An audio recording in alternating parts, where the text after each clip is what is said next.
हल्दी का गट्टा, हल्दी जो सूखी एक गट्टे में आती है ना, हल्दी की गांठ, उसका थोड़ा सा टुकड़ा उस कलश में डाल लीजिए।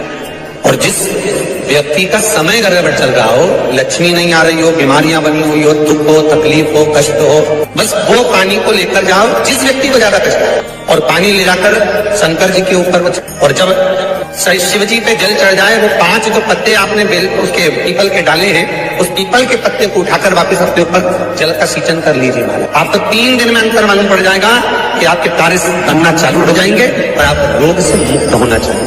कभी लगे गुरुदेव आज हमारे को बहुत थकान लग रही है, शरीर बेकार लग रहा है, सिर दर्द हो रहा है, शरीर में बेकार बहुत कष्ट उत्पन्न हो रहा है, पीपल के पत्ते की 5 पत्ते पीपल के थाली के अंदर रखो और उस पे भोजन करो। शंकर जी का कुंदकेश्वर महादेव का नाम लेकर, एक बार जम के बोलिए कुंदकेश्वर महादेव का नाम लेकर भोजन करना प्रारंभ करो। 15 से 20 मिनट लगते हैं, हमारे टेबलेट खाने की जरूरत नहीं पड़ती। सिर दर्द बंद, शरीर कितना भी दुख रहा हो उसमें आराम लगना प्रारंभ हो जाए। कुंदकेश्वर महादेव का नाम सुख की अनुभूति कराता है, शरीर के रोग को मिटाने।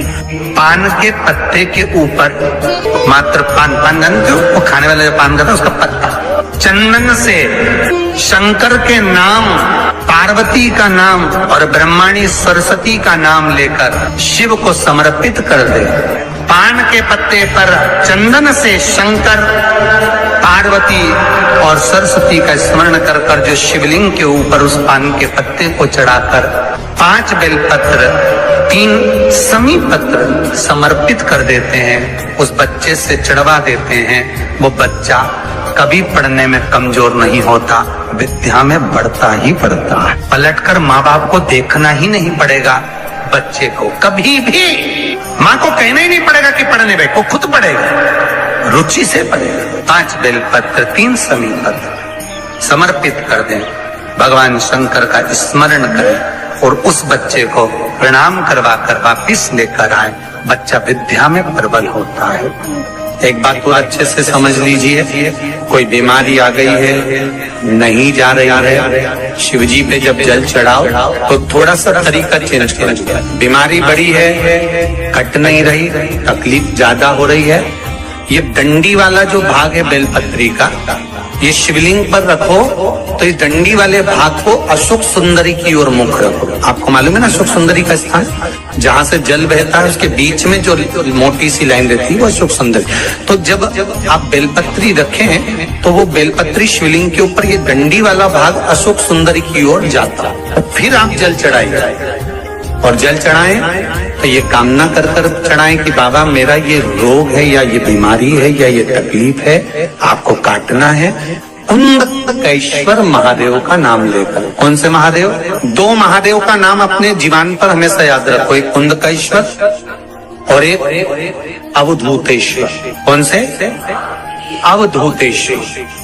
अवधूतेश्वर महादेव, जब बच्चा या परिवार का कोई व्यक्ति गलत मार्ग पर जाता है, जिस दिन अपने घर में बहुत विवाद हो रहा हो, क्लेश ज्यादा हो रहा हो, चिड़चिड़ प्रवृत्ति हो रही हो या विवाद थमने का नाम नहीं ले रहा हो, तो एक बेलपत्री शिवलिंग पर जब समर्पित करेंगे तो उस बेलपत्री को पहले नंदी के पास, अशोक सुंदरी के पास, ऊपर जो जलाधारी लगी है उस पर, उसी एक ही बेलपत्री को फिर शिवलिंग पर समर्पित करें और 1 लोटा जल चढ़ाकर उसमें से थोड़ा सा पानी लेकर घर के परिंदा, मटका, हंडा जो भी हो उसमें डालें, सबको पीने के लिए दे दें।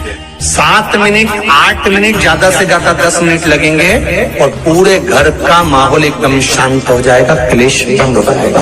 अवधूतेश्वर महादेव, अवधूतेश्वर महादेव और कुंदकेश्वर महादेव बीमारी के लिए, रोग के लिए या कष्ट के लिए, बहुत कोई बीमारी आ गई, कोई रोग आ गया, कोई कष्ट आ गया, एकदम मिटी नहीं रहा, तब कुंदकेश्वर महादेव। जिसको डॉक्टर कह देता है कि इसको नाड़ियां चोक हो गई है, नसें ब्लॉक हो गई हैं, इसका बाईपास करना पड़ेगा, रिंग डालना पड़ेगा या पाइप डालना पड़ेगा, उस व्यक्ति को ऑपरेशन कराने से पहले महाराज काली तिल और लाल चंदन इन दोनों को पीस कर, घिस कर उसका उपटन बनाना, शंकर भगवान पर उसका लेपन करना चाहिए। 1 मिनट, 2 मिनट, 5 मिनट अपने नाम और गोत्र को बोलकर शिव जी का जलाभिषेक करना चाहिए।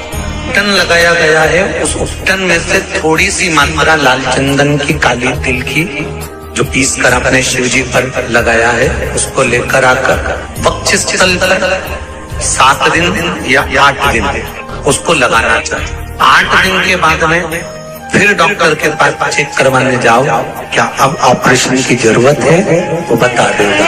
पर विश्वास रखकर करो। सरसों का जो पुष्प होता है, सरसों का जो फूल होता है महाराज, अगर कोई व्यक्ति को किडनी या लीवर से जुड़ी हुई कोई तकलीफ होती है, या किसी व्यक्ति का एक्सीडेंट हो गया होता है और उसका कोई अंग रह गया हो, कोई शरीर का कोई भाग रह गया और वो काम नहीं कर रहा हो, जैसे किसी के पांव रह जाते हैं एक्सीडेंट के बाद, किसी का हाथ रह जाता है, या कोई अंग काम नहीं कर रहा हो, वहां ब्लड पहुंच नहीं रहा हो, वो जगह एकदम सुन्न हो गई हो, खाली पड़ गई, तो उसके लिए शिव महापुराण की कथा कहती है कि सरसों के पुष्प 11 शंकर जी के राइट भाग में, जहां शिव जी के गण दरवाजे के द्वारपाल मणिभद्र जिस जगह पर निवास करते हैं, कौन निवास करते हैं? मणिभद्र।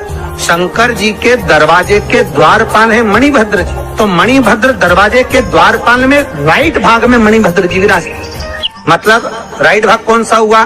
जब आप मंदिर से बाहर निकलेंगे तो राइट भाग, मंदिर में प्रवेश करेंगे जब राइट नहीं होना चाहिए, आप मंदिर से जब जाएं तो राइट भाग। मतलब आप मंदिर से राइट से जाएंगे तो शंकर जी का भी राइट हो जाएगा, क्योंकि शिव जी ऐसे बैठे हैं तो शंकर जी का भी राइट हो गया, देवता उनका भी राइट हो गया, तो राइट भाग सीधा हाथ मणिभद्र जी का स्थान। 11 सरसों के पुष्प मणिभद्र के उस द्वार पर आप रख दीजिए, और मणिभद्र के द्वार पर रखकर अंदर जाकर 108 वापिस जब आप बाहर निकल रहे हैं, ये पुष्प आप रखने के बाद एक बार बाहर जाएंगे, फिर वापिस आएंगे मणिभद्र के रखने के बाद, और अंदर जाकर 108 सरसों के पुष्प शंकर को समर्पित करेंगे महाराज। उस सरसों के पुष्प जो शिव जी को आप समर्पित कर रहे हैं उसको वापिस लेकर आएंगे, श्री शिवाय नमस्तुभ्यम बोलकर उस सरसों के पुष्प को महाराज सरसों के तेल की बोतल में उसको डाल लीजिए।